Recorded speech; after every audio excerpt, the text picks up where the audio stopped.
Okay, so it is now 7:01. Our advisory plan commission consists of 7, and I see 4. That's myself, John Wall, Seth, and Mary Lou. Is anybody else here that I'm not seeing from the commission? All right, I'm just gonna make sure that everybody who wants to be unmuted is unmuted.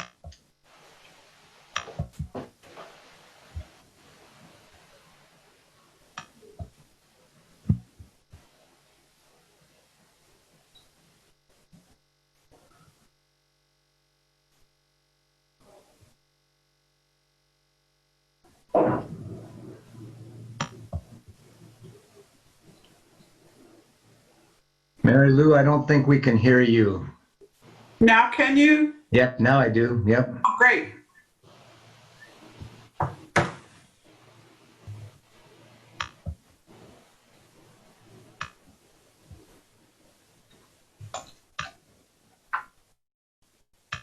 Sure.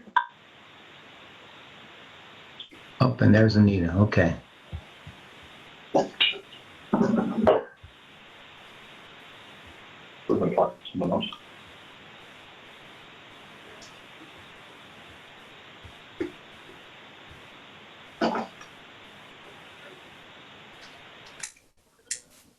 And Anita, you need to, there you go. Now you're good. Say something, Okay. Anita. There you are. Good. Okay. All right. All right. So, Yep. Bob, did you get the email from Kathleen? She can't make it. no, I didn't. Okay. So her and Mike Gorman can't make it. So, Okay. all right. So let's call this thing to order at 7:03. As far as roll call, Mary Lou, Here? myself here, Nick Meyer can't make it, Kathleen can't make it, Anita, Yes, here. Mike Gorman, he can't make it. Actually, I don't know if Nick can make it or not. I didn't hear from him. I think he's on vacation though. And then Seth, you're here? I'm here, yes. Okay. And last time I neglected to introduce Seth to everybody, but Seth is the latest member of the Advisory Plan Commission. So Welcome, Seth. Yep. Thank you. Happy to Thank you, Rich Jersich, for your, Yeah, and that's right. Yeah, and Rich stepped down, so we want to thank him for his service too. So I think I sent out the minutes of the 5/18 meeting. Do I hear a motion to approve that? motion to approve by Seth. Do I hear a second? I second it, Mary Lou. All in favor, say aye. Aye. Aye. I think that was 3 out of 4. Anita, did you vote? I said aye, yes. You did. Okay, so it was unanimous. Good. All Yeah, right. Committee reports, we have none. So as far as old business, and actually there's one new agenda item that we need to deal with after the amendments to the Lake Michigan Shoreline Protection. I thought our attorney would be here, but I don't see him. Is there more than one page, Bob? No, it looks like not. Chris, you're not here anywhere, are you? I don't see anything that says Chris. No, So I we'll try and carry on without him. Hopefully I can remember how this is supposed to work. Oh, somebody else just came. I don't know who that is either. Okay, but the other thing we need to deal with is we need to assign an address to Megan Applegate's property in Long Beach. And I think I sent you guys all out something about that. So that will be on the agenda under new business. So old business is the amendments, Lake Michigan Shoreline Preservation Overlay Zoning District. And I sent out the changes that I had made on that. And then Seth, I got some from you also. So I think everybody's had a chance to look at that. And Seth, did yours go out to everybody? I think it did, didn't it? It went to all members of the committee, yes. Okay, good, all right. So I've got your change, and then I think your changes, and I've got your changes and my changes. So I guess let's just kind of go through it. Everybody understands exactly why we need to do this, correct? I do. I do. Any discussion about that? Okay. So as far as going through the changes on here, I'm on page 3, where it says defines emergency. Actually, I don't believe that was really a change. I don't know why that came across in blue, but does anybody have any problems with that part? I do not. Okay, so we'll leave that there. Page 4 had no changes. And are you going through your changes only right now? No, we're gonna do both. We'll just kind of go through the ordinance in, Because prior to emergency, I've defined business day and certified. I don't know that it's. okay, you know what, I think my orders. Yeah, I had put that on there. I think my pages got screwed up, it looks like. Which page are we on, Bob? It's hard to do pages. It's probably easier to do sections, Bob. Yeah, we should probably go that way. All right, Right. so, And maybe we add page numbers to this before we're done. yeah. Dr. LeMay, can we mute the phone number 188? It keeps taking over. 188. Yep, I can mute it. Thank you. All right, it's been muted. Thank you, sir.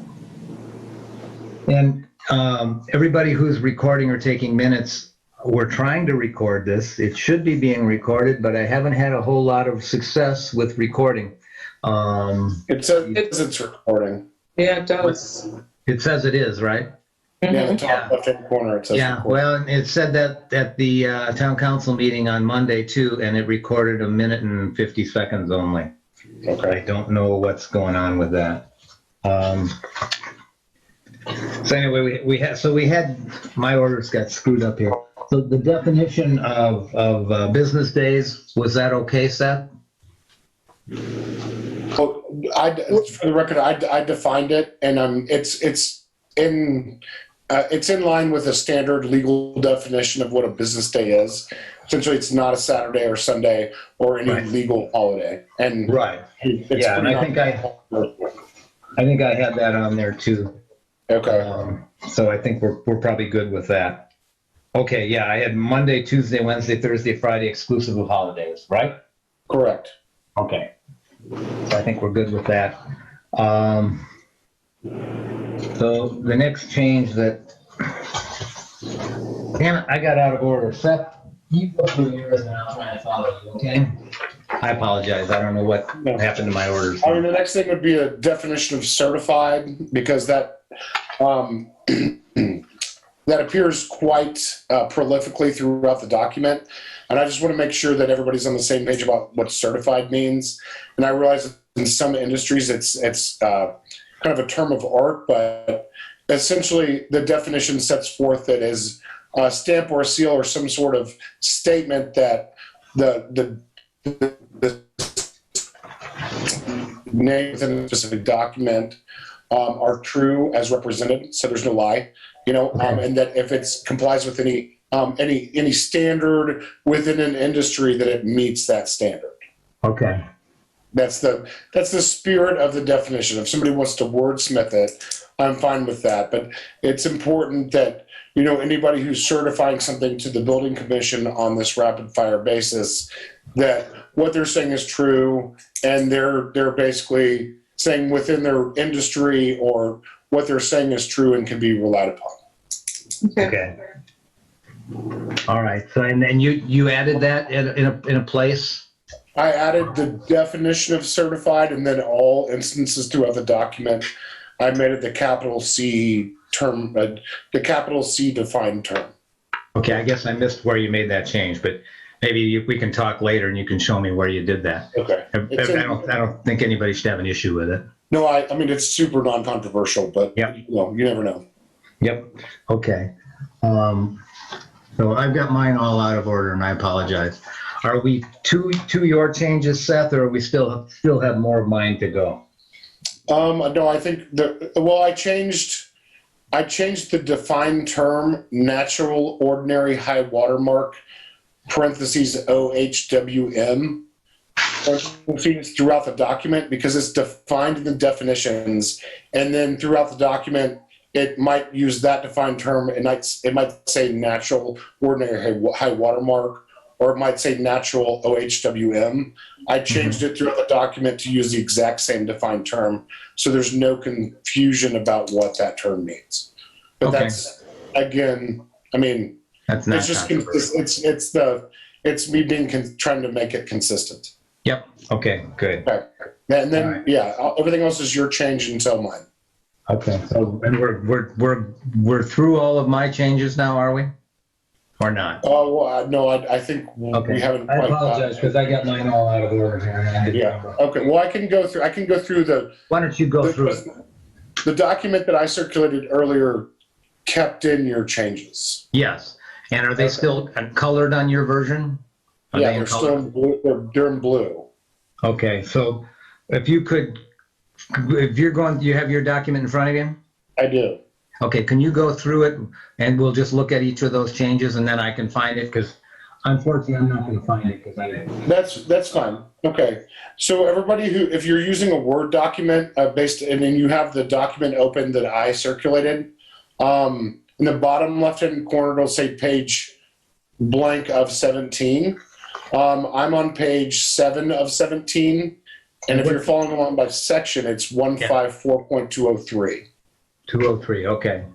Okay, and it's 1, 2, 3 bullet points down after the two main paragraphs. Got it. And that's the 1.5 feet from the property line, Correct. right? And then it looks like Chris Willoughby made the change. Is that with the exception of situations where Yeah, actually, What was I that made one? that change. Yeah, I made that change. And I think we have to do that because in the case of contiguous seawalls where they are allowed to connect them, we can't say 1.5 feet. I agree. Okay. So are we getting rid of 18 inches? Chris added in 1.5 feet, so it says, That is the same as 18 inches. I know it is, but it's Yeah. still, and not greater than 18 inches is still in there. So we're gonna say, and not greater than 1.5 feet? I just left that in parentheses. It's just saying, it's basically just saying they're the same. 18 inches or 1.5 feet. So you need an or in there. Yeah, we need to add an or, but Okay. Yeah. I Okay. mean, again, that's not material. So I think we're fine. Yeah. Okay. Okay. Moving on is that I apologize for all my red lines. The formatting started to bother me when I was going through it, so I changed the formatting throughout. I had the same issue. Okay, so if we go on to page 9 of 17, And which that's, is also section 154.204 site plan, and there's a third bullet point. And Bob, I think this is your change, or is this Chris Willoughby's? actually, you know what? That was in red, but that was in red on the original, so that wasn't really a change. So the only change here is the capital C in certified. And where is that at? The second line. I changed it from a certified site plan to a capital C certified on the site plan. Okay. It's the third bullet point, Bob. Yep, got it. Okay. It's just basically, okay. I'll try and sort this all out. Okay. Okay. When I can, if I need to, I can deliver a document. Yeah, I apologize. Mine got all out of order on me. It happens. Now are we to your changes? I'm just slowly scrolling through to make sure I don't miss anything. Yep. I think that's wise. Okay. So now we are to page 13 of 17, section 154.206, and this is a combination of both my changes and Bob's changes. Yes, okay, got it. I've got your changes here. So in the first paragraph, Well, there's only one paragraph. This is I'm sorry, you're right. In 206, there's only one. exception for existing non-conforming uses or structures. Yeah, Okay. and basically says it has to be as close as possible, though not lakeward of the structure to be repaired, and not lakeward of the natural ordinary high water mark, as demonstrated in the permit application by the delineation of the physical characteristics stated in the definition of natural ordinary high water mark in section 154.201, and ordinary high water mark in IC 1426-2, by a qualified delineation consultant.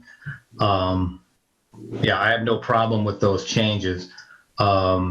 Basically, my interpretation of that is that the certified coastal engineer has to put the natural ordinary high water mark on the site plan, and he determines that by the techniques of delineation. Correct, and in compliance with the statute that was passed by. Yeah, exactly. Yeah, exactly. Yep. Okay. So I'm good with that, and I think you made some changes on that part too, and I'm fine with that. And then under 154.207, emergency repairs, did everybody get a chance to look at that? Mhm. Okay. Okay. So I had a couple of things on there, Seth. So B3, it says forward the emergency permit application and all materials submitted with it to the building commissioner. I should read the whole thing. So the application submitted as required by subsection A above, town clerk shall promptly notify residents, post the emergency application and all materials, and then forward the emergency permit application and all materials submitted with it to the building commissioner. And I would say also, the town clerk needs to forward that also to the other members of the building commission. Because basically the way the procedure works is that when Deanna, the assistant town clerk, gets permit applications, she forwards them all to everybody on the building commission. Okay. So we probably shouldn't change that procedure just for this. Okay. I agree that it's important that the building commission gets it. What I was trying to do, and let me preface this by saying I agree with what you just said. Mm-hmm. What I was trying to do is go through the step-by-step process that we had kind of mapped out at our last meeting. I think it's ideal that the entire building commission receives it as soon as possible so they have the opportunity to review it. And comment on it. Correct. And that's whether or not there's an actual meeting, Yeah. a special meeting or a regular meeting announced or scheduled. Okay. Yep. So, Okay. So the language would just be building commissioner or his designee and members of the building commission? Yeah, and the other members of the building commission, yeah. It should go out to all of them. I agree.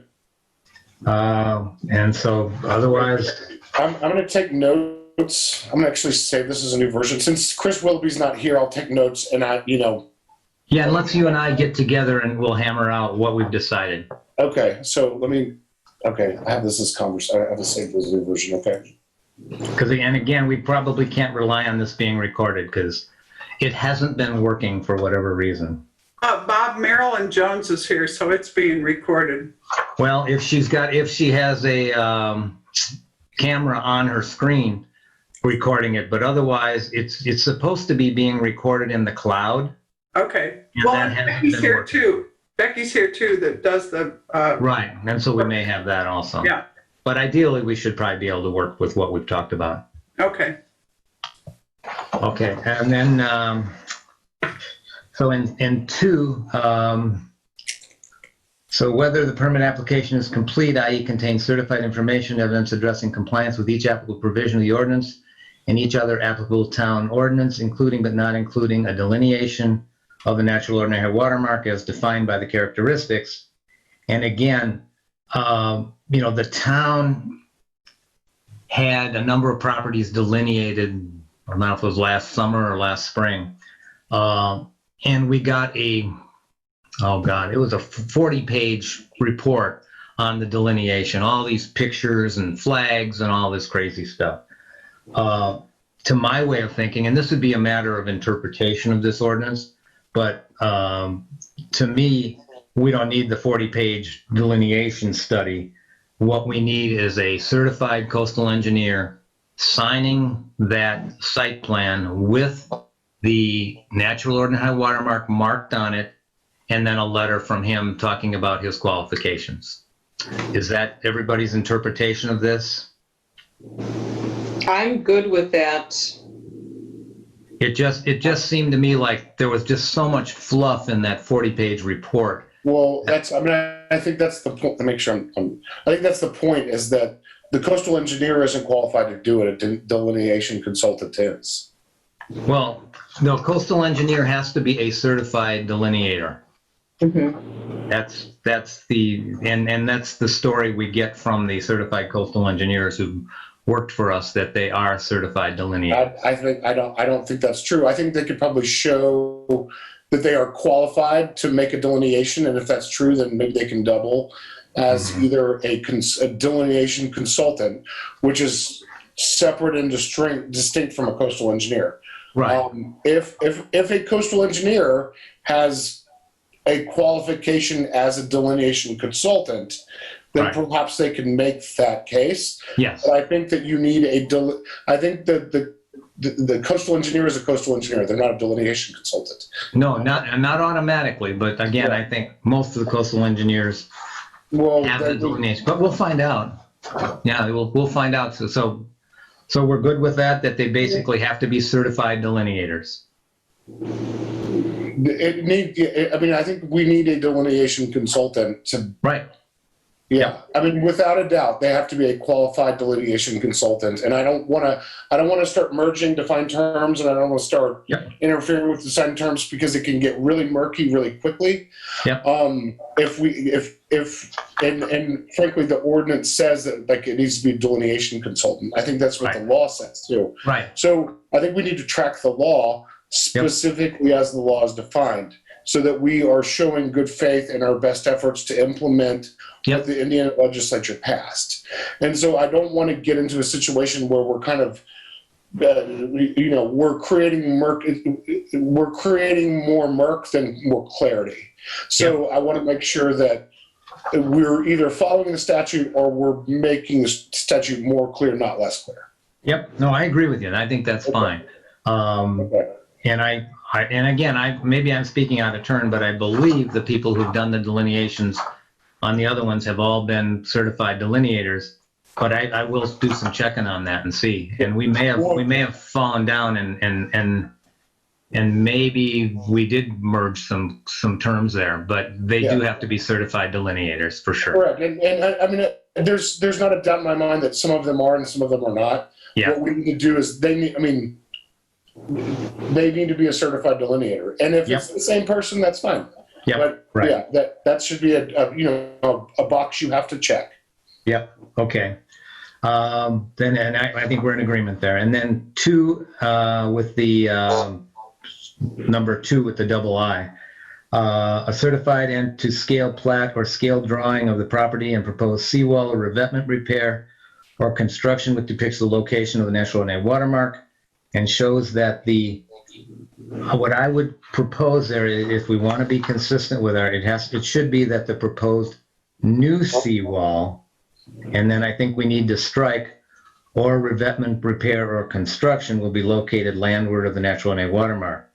And the reason I'm saying that is our ordinance says that existing seawalls can be repaired. So basically, let me think what I'm talking about here. Will be located landward. So if somebody has a existing seawall that somebody thinks is lakeward of the natural ordinary high water mark, that should be able to be repaired according to our ordinance because it's an existing seawall. Well, okay. Can you say that again, Bob? Say that again. So the rationale is that we basically said that people can repair existing seawalls. Okay. And so if we leave this, if we don't change this, then I think it would prevent people from repairing existing seawalls if somebody feels that seawall is lakeward of the natural ordinary high water mark. The point of the ordinance when it was originally written was to stop the proliferation of seawalls, the migration of seawalls westward in Long Beach. Okay. in the eastern part of Long Beach, the damage is done, and the feeling is we didn't want to let properties fall in the lake. So, the thought is we need to let people repair existing seawalls. Okay. So that's where I'm coming from on that. Okay.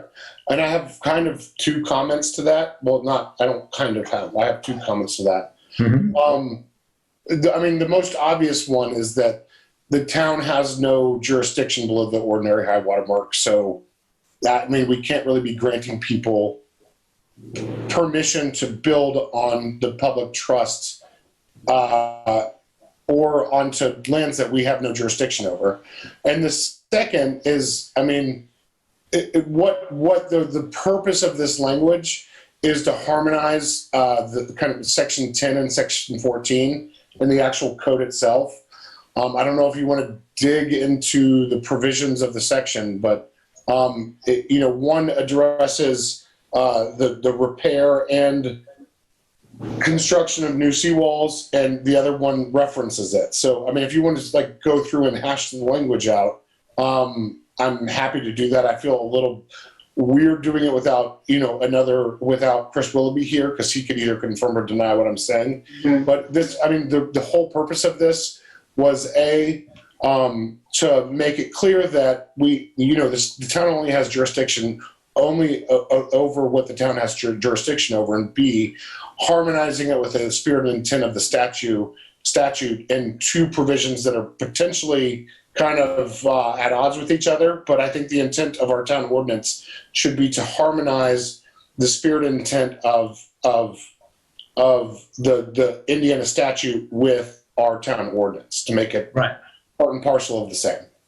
Yeah. So, and again, that would be my concern if we now decide that people can't replace existing seawalls and that they can only build seawalls, or they can't repair existing seawalls, and they can only build a seawall within 5 feet of their foundation. Well, that's not what this is saying. Right. This isn't talking about with the measurements of the new kind of 18 inches or 1.5 feet. This is talking about if there's an emergency application to fix an existing seawall, Yeah. then it falls within under this ordinance, and these are the steps you have to take to get there. I don't think this is intended to say to say no, you can't fix your existing seawall unless you bring it within the measurement ordinance, the measurement portion. You have to go through this process if you want to fix your seawall. Right. We're not trying to say they have to bring their seawall into compliance with the measurement portions of the statute. What we're saying is if you have an emergency related to your existing seawall, you still have to follow these steps. Well, I agree. I think, but my concern is that the language that I'm seeing here suggests to me that if their seawall is deemed by a delineator, their existing seawall is deemed by a delineator to be below the natural ordinary watermark, then we're not going to let them fix it. And I don't think that's going to fly downstate. That's my concern. And I understand what you're saying about below the natural ordinary watermark isn't our jurisdiction, but there's strange language coming out of the DNR. When the DNR grants these people permission to repair their seawalls, there's this little disclaimer at the end that says, we give you permission to do this, but it has to be compliant with existing or local ordinances. Now, I understand that below the natural ordinary watermark is technically not our jurisdiction, but it sounds to me like the DNR has been willing to say, yeah, we're going to let you make these decisions, Long Beach. And I'm willing to step in there and say, yeah, let's do that, because if we don't, if we say it's not ours, then we can't say no to anything, Yeah. That's the problem. Well, but it works both ways too. Yep. So you can enlarge it, but you can't shrink it, right? So what my proposed solution to this is, because I get your point and we want the least amount of ambiguity in here. So we can wordsmith this a bit to keep the exact language that is here, but provide an exception for and I'm not saying an exception to the process, I'm saying an exception, or like that add language that verifies that this includes existing seawalls as long as they don't grow bigger, right? Yeah, and that's what we've done. We've been pretty good about that as a building commission, saying you can't add to your seawall. Right, but and I'm it saying can't go that like we should add it into the ordinance. Like, so keep this language, Yep. but make it clear in the language that we're not talking of, like, and I'll have to think about how to kind of put it, especially into this passage, some sort of notwithstanding the language in, this section 2, small 2 dot or 2 I's, nothing herein nothing herein will require a homeowner to bring their seawall within 18 inches or something along those lines. You get what I'm saying? So it's like, keep this language because I think it's appropriate language, but make sure there's a carve out for the existing seawalls, so long as they're not growing. Yep. They still have to follow the process, but they're not going to be required to shrink their seawall or revetment.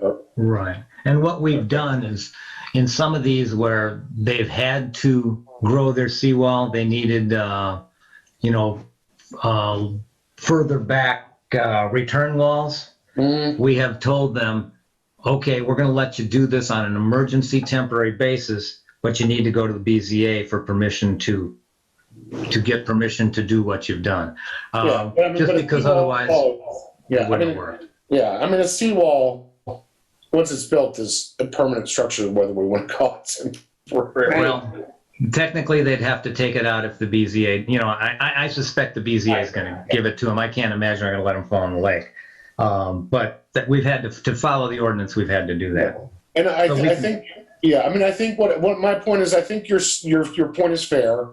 I think that, the town can't create an enlargement of the amount of land it owns, but I also think that, we need to include language in here that, makes it clear that while we're not going to make a homeowner shrink their seawall, that they're still required to follow this permit if they think that follow the statute if they think there's an emergency or if they need a permit to repair it. Okay. Okay. So I'll make a note that I'll wordsmith that and we can discuss it at the next meeting. Yeah, sounds good. And then section D, 1, whether the building commissioner concurs or does not. I'm sorry, we good? Everybody know where I am? Yes, whether the building commission concurs. Oh, yeah, whether the building commissioner concurs or does not concur with the building commissioner or his designee, initial determination of existence of an emergency and completeness of the permit application. So basically, I think what this is implying is that the building commission as a whole needs to deem that it's an emergency. Isn't that am I correct in what you've written, Seth? What I think is that, and I mean, this again goes back to the long argument we had at the last meeting where there needs to be some level of a check and balance against a single person holding an enormous amount of power. And so, so what this is if a person, if the building commissioner kind of starts rubber stamping emergency petitions and the building commission decides, this is not really an emergency, then they have the opportunity to reject the petition as a non-emergency. Okay, well, and so I understand what you're saying, but the practicality of it is then that determination of an emergency for every one of these emergency permits would require a special meeting of the building commission. And that's every single one of these emergency petitions is already going to require a special meeting of the building commission because you're on this rapid fire 10 business day. Right, but this is the determination at this exact same time, right? Yeah, but They can this do it is, at the typical special meeting. well, but this is the determination of whether it's an emergency. So this takes place before that emergency meeting to determine whether the permit gets approved or not. So it's going to require a separate meeting because we can't meet on the phone and decide it's an emergency. That's not allowed. That's Well, no, against. I agree, but my point might be here. So this is the way I imagine the process between step C and step D occurring, is that step C is the building commissioner grants an emergency application, which Yep. triggers the 10-day deadline Yep. for the commission to meet. The Yep. commission can meet in 5 days, they can meet in 7 days, they can meet Right. on the 10th day. But if on the 10th day they meet to discuss the permit application and all of the commissioners, every single person, member of the commission says this is an emergency, then they have the right to say this is an emergency. You need to go through the typical building permit process, not the emergency permit building process. So it doesn't require 2 meetings; it requires 1 meeting. But at that meeting, they have the opportunity Okay. to A, consider, or B, say, you know what, this is an emergency. This is fine.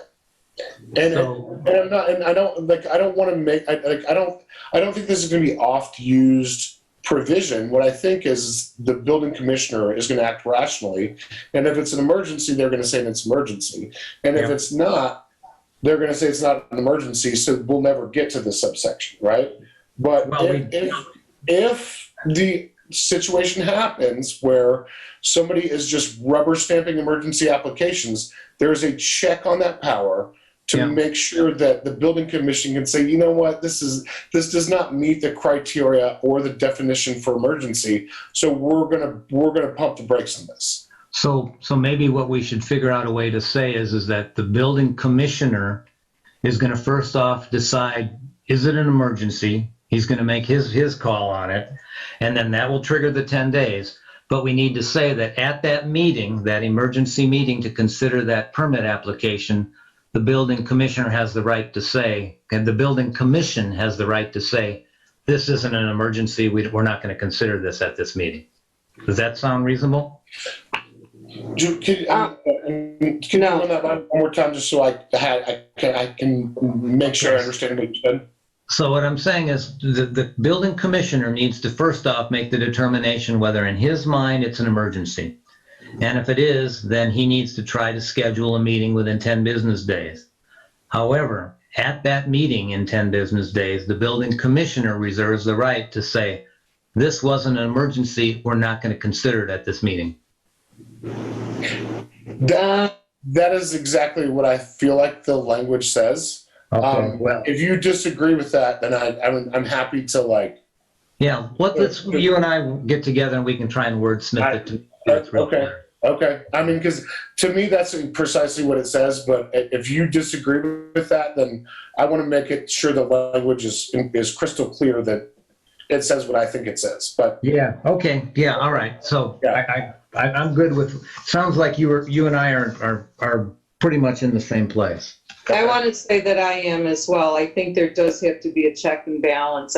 We don't know who the building commissioner will be. We don't know Yep. how many of these emergency things may come up again. So I agree with that language that Yeah. Yep. Okay. I don't think there were any other changes on there, were there, Seth? There, beyond this subsection, beyond section 154.207. Right. No. Everything else was literally formatting. So Okay. So does Okay. anybody have any questions about what we've talked about? All right. no, So- I do not. Okay, so at this point, I guess we need to, Seth and I will get together and basically wordsmith and come up with what we've talked about and try and reflect that in it. And then we'll send it out to everybody. And then once we've done that, we'll probably need to have another special meeting to approve it and then agree to send it to the town council. That's where I was hoping Chris would be here because it's been a while since we've done this. But there's a procedure we have to go through before it goes to the town council. And I frankly haven't done it for couple years now, so I don't remember exactly how it worked. But we'll get that document together and then we'll send it out to everybody. And then we'll schedule another meeting so Okay. that hopefully we can get this done. If not by July 1st, soon after. I don't think it's absolutely critical we have it done immediately on July 1st, but as soon after as we possibly can would be good. Does that sound good to everybody? Yes. Yeah. All in favor of what we've discussed, say aye. I, Aye, okay. All right, Seth, so you and I will get together and we'll see about. Bob, Yes. don't forget Meg Collins is here too, so she's taking notes. We'll have her, she'll be taking notes for us. Yeah, and who knows, maybe we'll even have a recording. Wouldn't that be nice? Well, I think she's as good as a recording. Okay, we'll find out. I feel bad because there's 2 meetings in a row this has happened. We have no public hearings. Okay. New business, we have Megan Applegate and her address. And I think everybody has a copy of the, what do they call that? The beacon. Beacon view of- Schneider, right? Yeah, a view of her house. It's been recommended by the town clerk that we give her 2 addresses. I talked to her this afternoon. She's not, I don't think, against having 2 addresses. And the concern being that there's a property immediately to the east of her 2 lots where the address is a floral trail address. And if somewhere down the road, someone wants to change that, maybe tear that house down and put a house facing Oriole Trail and wants an Oriole Trail address, we need to make sure that there's numbers for that house to have. And so the recommendation would be that the house on Oriole Trail, across the street, cross Oriole Trail, from Megan's house is 2625 Oriole Trail. And then the next house to the east is 2742 Floral. So if we give Megan's two lots addresses of 2629 and 2631, and then the property immediately to the west of hers is 2701, then I don't think we're going to run out of numbers. We should be good. Anybody have any other thoughts on that? Is she gonna build on both lots? No, she's going to build on just one, but she at this time isn't. She hasn't. If somebody at some point would tear down her house and then separate those into 2, that would be a potential. And so if that happened, we need to save numbers for that eventuality. What's the yellow house that's to the east of her? What's that address on Oriole?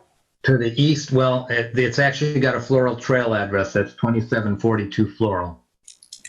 Is that the Clancy house? You know, I don't know. I'm not sure. I'm looking at it on the beacon, and I can't even tell what color it is on the beacon. Okay. It's got a nice looking roof, though. All right. So does anybody disagree with that or any other discussion? Okay. As part of the water department, if she owns 2 lots, she's going to get 2 charges. So for refuse, the base charge, the local. So that's kind of where I was going. Yeah, so I guess it would be her choice as to whether to, well, yeah, you know what? She may have combined, I think she's combined the lots. So, Okay. So there's potential for 2 lots, but I think they're combined. And so we need to make sure numbers are saved for that eventuality that somebody possibly would separate them. Okay. Megan just texted me and she's on the call and she Oh, is said, she? Which one is she?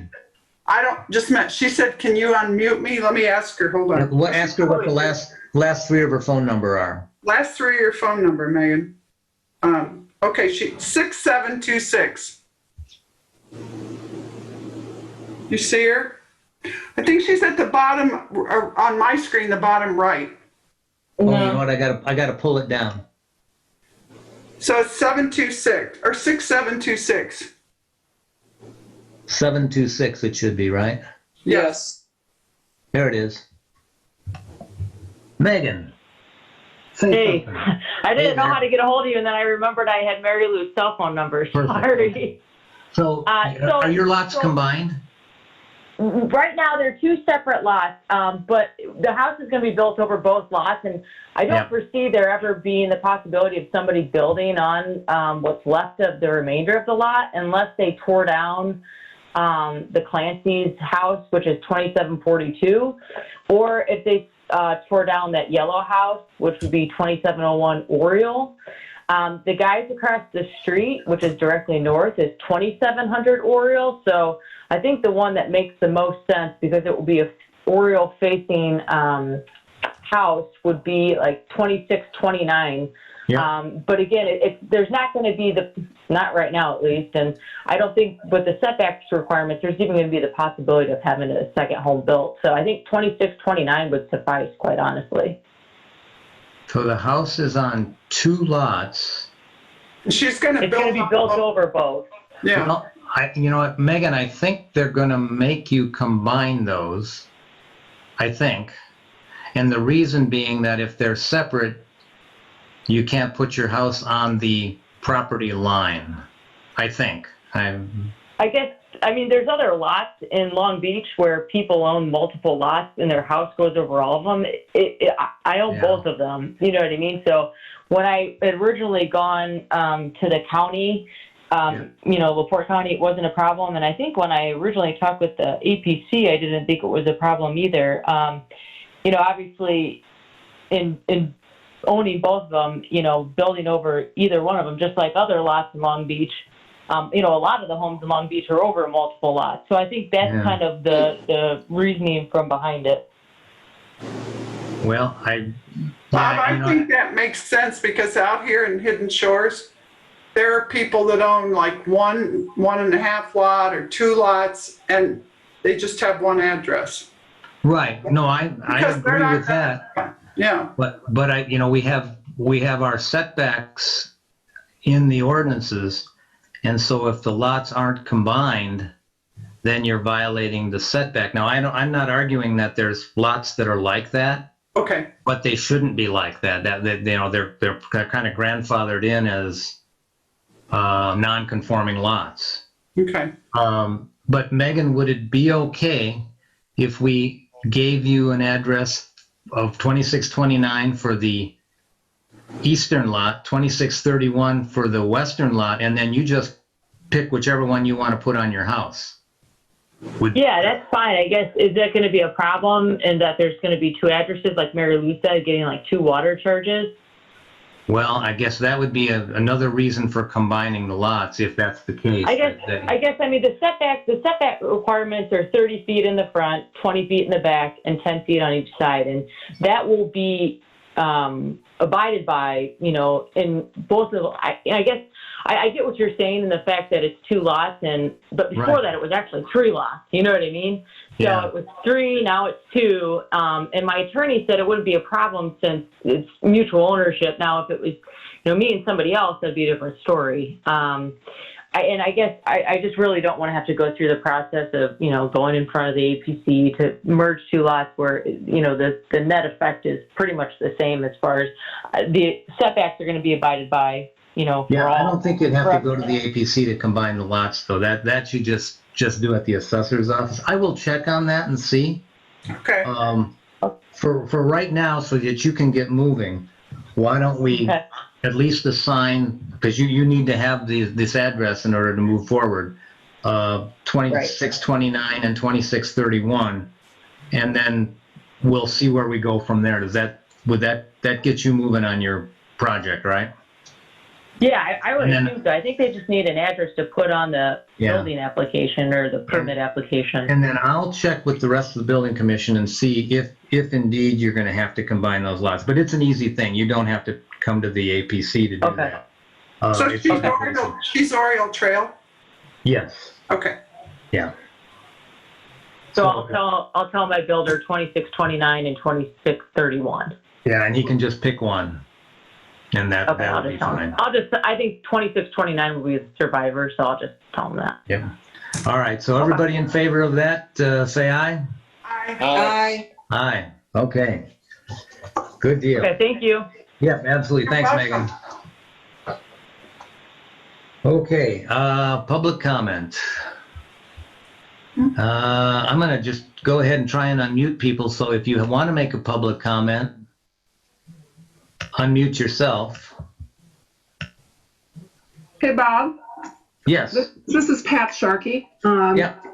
And I just wanted to comment on your comment that maybe this action on this particular ordinance can go, on the beach ordinance, can go beyond July 1st. I really think that would be a mistake for the town to allow that to happen. That means anybody who rushes in and maybe people are even listening in on this call or are watching this process right now, and who come in with an application that day are going to be pushing you are going to be without any information on how it's going to be handled. And to be fair to everybody, you got to have adopted this. It's got to be fair to the public and be fair to the permittee, so they know what procedures are going to apply. Mm-hmm. Otherwise, you really are going to, I think, end up with in the soup with some of the legislators who wanted to see this put in place. Vagary on this, not being clear, not giving as much information as possible up front, I think is the worst thing you can do. Tell people what the rules are, and then everybody, good fences make good neighbors. Everybody knows what applies. Mm-hmm. So I would really urge you to hold whatever public meetings you need to, be it the APC meetings, be it the town council meetings, to get something on the books that governs how you're going to be handling these emergency permit applications. Yeah, no, and that is the goal, to get it done, and hopefully we can. I don't have Pat or don't have Chris Willoughby here to tell me what the procedure is as far as, because I know we have to have public hearings and all that sort of thing, and so we're gonna have to get those things scheduled. Hopefully we can put this together and then schedule a public hearing. I guess we probably at this meeting could make a motion to have a public hearing on this, with the understanding that we're going to go with the language that we've discussed. I don't think that would be out of order. Well, So, I don't know particularly the procedure, but the next regularly scheduled APC meeting is the 15th. yeah, it's next week. Correct? Okay. Are we still having that one? Well, Yeah. that might work out really well to get this going. We potentially could make that a public hearing. So my thought would be to at least get the APC's finalization on the 15th. When is the next regularly scheduled town council meeting? The second. That won't be till Second next Monday month. of July, the 13th. Then Yeah, we're gonna have this finalized by the 15th and announce special meetings unless we do it now. Well, we need to have a special meeting of the town. We're gonna need to have a special meeting of the town council to get this done before July 1st. And Bob, we have to give, we have to give notice on that. Don't we have to have 3 days for the newspaper? Okay. Yeah. So once Seth and I get together, and then we could schedule a what do they call it? A public hearing. Okay. Okay. So I guess I'd entertain a motion, and I'll find out from Chris if this is legitimate, if we can do this, but to schedule a public hearing and a date to be determined once we get this put together. I Okay. second. All in favor, say aye. Aye. Pat, All right. thank you very much. Good point, Yep. well taken to get Yep. this done. So we'll schedule a public hearing date to be determined. Seth and you and I need to get together. Any other public comments? I do. I have a comment. I don't know if you can hear me. This is Mary O'Neill. Yep. Hi. My only concern in when you were talking as far as determining an emergency, Yep. if your building commissioner, who obviously has the background, should be able to make some sort of a determination, but then you're saying that the zoning or building commission can overrule him. I think a lot of that would depend on the experience of the people on your building commission as to whether, how factual or their determinations would be. So I would just caution, be careful how you're ruling emergencies. Yeah, And who can overrule who. Yeah, the problem is we don't have a lot of coastal engineers living in Long Beach. Well, right, and right, we have all these layers on there now, and I understand that, and I appreciate all that.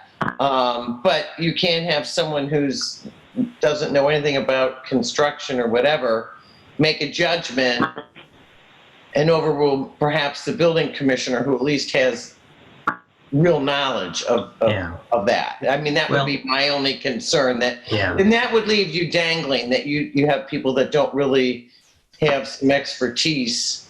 And again, a lot of the layers, I think, once again, these are going to be things that I would hope the town would put on a website.